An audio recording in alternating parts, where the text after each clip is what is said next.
Ryan Peters, manager of Maidenhead United Football Club. How does it feel now that it's confirmed you'll be taking charge of your first full season from July onwards? Yeah, I'm delighted. The interim title has been there for a little while, and it's gone now. It was a really good season. I'm now looking to push on as the manager, and I'm hoping for a similar season, if not better. You joined more than a decade ago, first as a player, then assistant manager, before becoming the club's first team manager. How much does the club mean to you personally, and what do you love most about Maidenhead United? Yeah, it means a lot. I've spent, I suppose, just as much time as I spent at home here, and so I've got to know quite a lot of the people here. It's a fantastic club, family club. Delighted to be the manager of this fantastic club, and I'm now pushing, hopefully, to give us some success. We have to talk about Alan Devonshire, who brought you to Maidenhead from Braintree back in 2015. How much did Dev have an influence in your footballing career, originally as a player but later on as a coach? I dropped out of non-league, and I think he's one of the first managers that took a shine to me and sort of took me under his wing and allowed me just to progress as a fullback. Instilled me with the belief that I could do anything that I wanted to do, regardless whether I could actually do it or not. And he's always been by my side. And then when we came into the coaching realm, he was always giving me nuggets of information that allowed me to then step into this role now. Some of the elements that you will see as our team plays now is based on him giving me that information. We've just had a few nuances to make it a little bit different. But without him, I think it's a 15-year period that I've been with him, I don't think any of this comes to fruition. Obviously, our listeners will know that you've taken charge of the team since December last year, although it must have come a bit of a surprise at the time. How did you react when you got the call that you'd be interim manager of Maidenhead United last November, and how did you prepare for your first managerial position in men's senior football? I didn't actually see that day coming, if I'm honest. We had gone through a pretty traumatic experience with some of the results that we had, and things weren't great at that stage. But the boss has always found a way to get through it, so I just expected him to just do what he does best and get through it. It became a little bit too much, and so although the conversation happened and I knew I had the week to get the team ready, I didn't actually expect it to happen. So come the Saturday, and he wasn't by my side, I suppose it became really, really real at that point. I think it was Hornchurch, my first game. And it went off to a good start. And so obviously everything becomes seamless after that. But in terms of the emotions, until I got to the end of that Hornchurch game, it hadn't really hit me as to what was about to happen. And after that, it became a whirlwind of emotions over the course of that season. You took over at the end of November, with the club gaining more points than any other in the division from that point up until the end of the season. How do you reflect on the previous campaign, and what lessons have you learned during your first 5 months as a manager? Yeah, that sounds brilliant, and it is brilliant.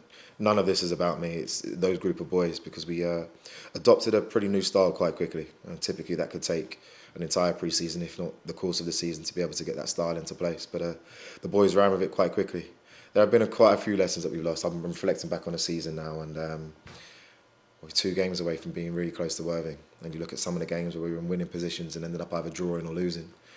I wonder whether I could have managed those games in particular a little bit better. But hindsight's 2020. I can only look forward to the future now, and it's making sure that I don't make the same mistakes that I made in that season in the next one. We often see you joined by Aaron O'Brien, Liam Vaughan and Ryan Watts at training and on match days. How important a role do your backroom staff play in your success as a manager? Yeah, absolutely, and I'll keep saying this as often as I possibly can. Absolutely none of this is me. Having people beside me that I can trust to also give the same message that I'm giving to them, to the players, is also important. Essentially, we're all quite new to this. And so what we lack in maybe experience, we most definitely gain in endeavour. We won't stop. Behind the scenes, we are doing an awful lot to ensure that we are ready for each game that comes. There are boys that are doing dual positions. Liam Vaughan, as an example, not only is the goalkeeping coach, he's our set-piece coach. And if you have a look at the transition in our set-pieces, they've definitely been for the better. So we're learning on the job, of course, but we also realise we're in a really big club in this league, and therefore the fans, the chairman, everyone's expecting us to do a little bit more this season. Now that we know you'll be taking charge of the team, what philosophy will you be looking to instill in your side over the coming months? It's not going to change too much. What I do know is there's been areas of that season where we probably should have done something a little bit different in game, and so we'll be working pre-season to make sure that we can flip from one philosophy to another quite seamlessly to ensure that we can look different to the opposition, but two, we can, I suppose, keep hold of leads that we once let slip, and provoke or maybe provide a different element of attack for the opposition to have to come to grips with. It'll be your first summer in charge of building the squad. What characteristics and attributes are you on the lookout for as you shape your side for next season? Ironically, it's not too different from Alan Devonshire's. It's having those attributes that are key to ensuring that you're winning games, but also provide as many headaches for oppositions as possible. And so I'm assuming all clubs are looking for the exact same profile. We're no different, but I'm hoping it's in the detail. So when they come and they have a look at the staff that we have in place, the facilities that we have in place, but also understanding what it is that we're trying to provide, that might be the seller. The question, perhaps the most obvious answer, what's the objective for next season? I made a promise to the fans when we sat in front of those guys, is that we would try our best to make the playoffs. I thought it was in our remit. I'm gonna do the same again. I think the playoffs has to be the remit. If we can go on better, absolutely, then we will. But I think for a club of this stature, for what we was able to achieve at the back end of the season, the playoffs have to be something that we strive for again. We always say about the importance of supporters and how they play a role in being that 12th man.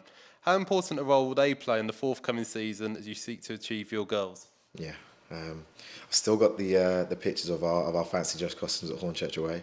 I've still got how loud and proud they were at Dorking, although the result wasn't great.